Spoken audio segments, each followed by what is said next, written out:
সুপ্রভাত বন্ধুগণ, আপনাদের সবাইকে জানাই প্রভু যীশু খ্রিস্টের নামে শুভেচ্ছা ও শুভকামনা। আসুন দেখি ঈশ্বর তার পবিত্র শাস্ত্র বাইবেল থেকে আজ এই প্রাতকাল আমাদের কি বলতে চান। আজ এই প্রাতকালীন অধ্যয়নের জন্য আমরা পাঠ করব নহমীয়র পুস্তক তার 8 অধ্যায় 10 পদ।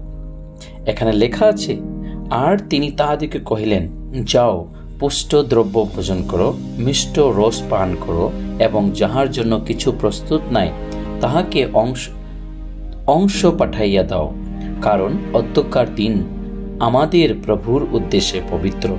তোমরা বিষণ্ণ হইও না, কেননা সদাপ্রভুতে যে আনন্দ তাহাই তোমাদের শক্তি। ঈশ্বর তার সুন্দর বাক্যে আমাদের সকলকে আশীর্বাদ যুক্ত করো, আমেন। আজ আমরা যখন ভাবাদি নহমীয়র এই বাক্য যখন আমরা পাঠ করি, নহমীয়র এই পুস্তক যখন আমরা পাঠ করি, এখানে আমরা দেখি সে লেবীয়দের মধ্যেখানে, সেই ইসরায়েলীয়দের মধ্যেখানে, সে লেবীয় শিক্ষকদের কাছে যে সমস্ত আলোচনা হচ্ছে তাদের মধ্যে সেই সময় আমরা জানি ঈর্ষা যাজক তাদের কাছে এই শিক্ষা দিচ্ছে। সেই শিক্ষার সময় তিনি সেই সমস্ত ইসরায়েলীদেরকে এই কথা বলেন যে তোমরা পুষ্ট দ্রব্য ভোজন করো, পুষ্ট দ্রব্য ভোজন করো এবং মিষ্ট রস পান করো, এবং যাহার জন্য কিছু প্রস্তুত নাই তাহাকে অংশ পাঠাইয়া দাও। হালেলুয়া। ইহা ঈশ্বরের দাস তার সেই সন্তানদের যারা সম্পূর্ণভাবে ভয়ভীত তাদেরকে তিনি বলতে চাচ্ছেন যে সদাপ্রভু একমাত্র আনন্দকারী, একমাত্র শক্তিদাতা, একমাত্র শান্তিদাতা, এবং তাতে আমরা যখন আনন্দ করি সেই আনন্দতে আমাদের জীবনে শক্তি হয়। তাই এখানে লেখা আছে, যাও, যাদের নাই তাদেরকে দাও। এবং তিনি এখানে বলছে অধ্যকার দিন আমাদের প্রভুর উদ্দেশ্যে পবিত্র। অধ্যকার দিন আমাদের প্রভুর উদ্দেশ্যে পবিত্র।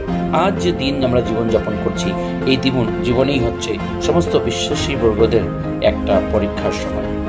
কতটুকু ঈশ্বরের সাথে আপনার সম্পর্ক আছে সেটা এখানে দেখা যায়।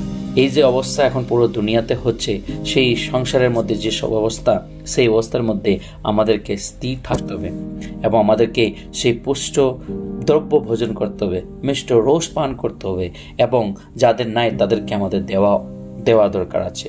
কারণ অধ্যকার দিন প্রভুর দিন এবং প্রভুর পবিত্র দিন।